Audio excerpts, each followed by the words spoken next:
plans this morning, so I just woke up and went for a walk. I just got lunch, and now I'm here. And one of my buddies is about to free up, and I'll probably hang out with him in a little bit. But until then, I'm just chilling. Good deal. I'm glad that you get outside. You don't just like stay in your hotel room or. Well, I definitely slept in this morning, but that's because I was up a little late last night. There we go. But little party action. we were up on the Upper East Side just drinking, and then got home, and then didn't really go to bed till like 2:30ish or so. So didn't really get up and get out until kind of like 11 o'clock today. Yeah. But now I'm up. Now I'm out. It's a good Sunday. It is. What makes a guy in Denver, Colorado know people in New York? Well, specifically, we went to school at Tulane together in New Orleans, and then they both just live here now. Yeah. Other than that, I don't really know anyone that's from New York originally. They all just kind of moved here. Yeah, it is a melting pot of adventure. It really is. It feels like everyone here is just kind of like you're either from here and you're never leaving, or you just moved here. Like it seems like everyone's got like a different story. Yeah. So that actually leads me right to my first question. Okay. So you could clip it here or just hold it up, whatever works for you. The first question, pretty simple. It's what's your story? It's my story. A pretty basic story. I don't do anything that interesting, but I'm just a man who does a lot of activities. I grew up in like the Chicagoland area, and then I went on my first adventure to New Orleans, where I went to college, and then I went on my second adventure to Denver, Colorado, where I play ultimate frisbee. I go snowboarding. I play pickleball. I climb. I go hiking. I camp. I'm an engineer, but I really just do that to pay the bills. That allows me to like do all the fun stuff. I was in Japan about a month ago. I was at Tokyo, and then I went to Niseko where I went snowboarding. Yeah, honestly, I'm kind of looking for my next adventure.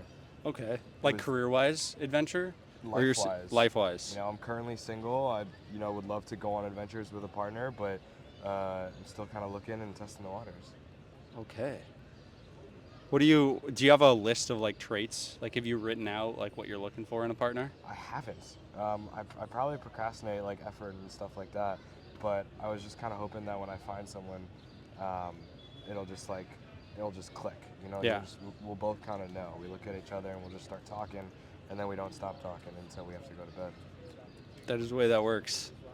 I think people kind of doubt that exists, but it really does exist. Yeah. You just got to be open to random things. Exactly. My first habit is like, all right, I just got to find somebody for you right now. Okay. But it's gonna be tough because I am just visiting. I head back to Denver tomorrow, but hey, okay. If you can find my soulmate. Well, we'll dude, be friends for life. my girlfriend she's actually sitting back there. Okay. I met her when I was here on a trip for 2 days. Yeah. And then we started dating long distance. Gotcha. Like from that day, and it was like, how do I get to New York? You know. It's a good story though. You're an adventurer. Yeah. Sweet. Second question for you. That was the first question. Okay. What problem in the world means the most to you?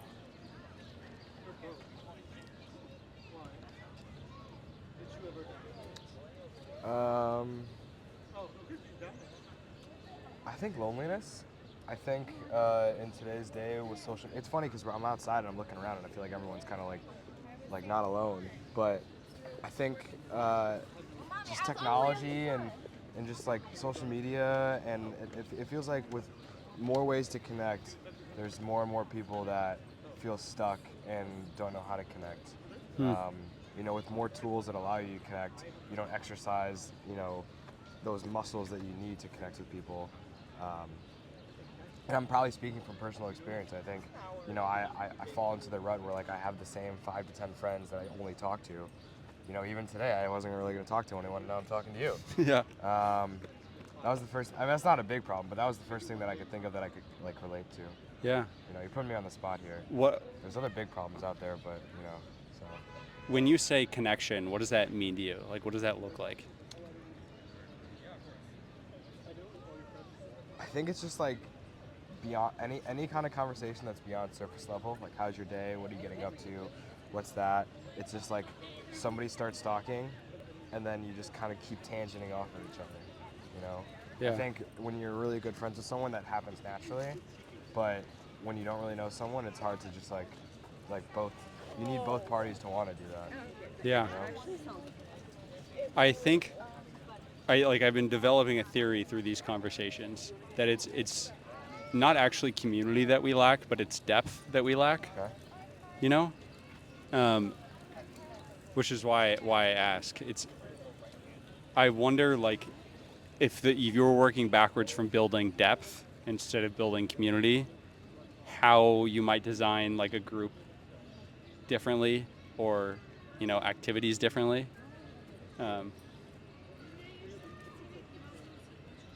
Because I think that's interesting. I think people need to just be like have better like practice in conversation.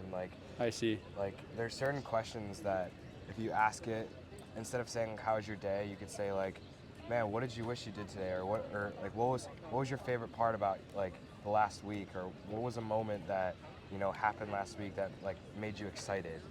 Questions that spark memories instead of just like facts and events. Can like change conversation the way you talk, and I think people just don't exercise that muscle of doing that, so they don't have that practice.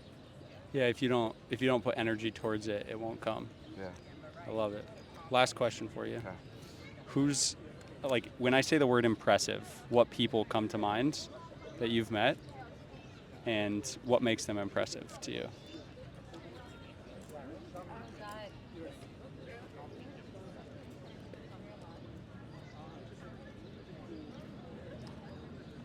I'm blanking on this one. Give me a sec.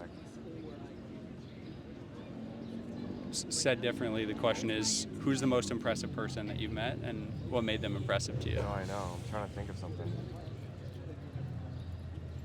My like brain is trying to think of like friends and family that I know, and either I just have like a low thought of them that I don't think that they're impressive, but here, give me a sec. I can think of someone. Yeah. I could also ask it a different question around that, which is like, if you were to build an impressive person, Okay. what are the traits? What are the parts of them? What do you think of would make a person impressive? I think an impressive person would be someone that has all of the flaws that I see in myself. They have those as successful characteristics.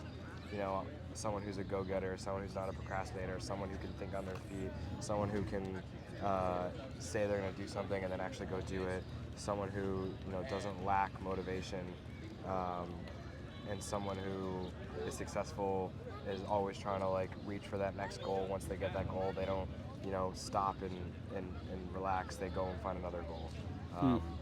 And I think there's a lot of people out there that have become successful that are, whether that's through wealth, whether that's through friends, or whether that's through family. But I think the reason why I couldn't think of someone in my life, because that person doesn't exist. Like, nobody's perfect. Everyone has their own flaws. So, yeah, that's my answer. It's a good answer. It's been an interesting question to ask people, to like see the patterns. Yeah. Almost nobody, I don't think anybody really has said like the people that society decides are successful, like a celebrity or a really rich person. What makes people impressive is like basically that they know themselves well enough to say no to things. Okay. And they're relentless. They find a goal, and it's like not really the winning that matters, but more the pursuit of it. Thanks for stopping, man. Dude, it was nice meeting you. Nice to meet you too. Yeah. Let me know when you're in New York next. Probably either at the end of this summer or next year. There we go. I'm thinking of doing at the end of this project a little potluck Okay. of the people that I've interviewed. Let's get connected. You on social Yeah. media? I'll give you my Instagram, Sweet. and we'll have some fun. Fuck yeah, dude. I'll give you one of those again. Dude, is it me or is it?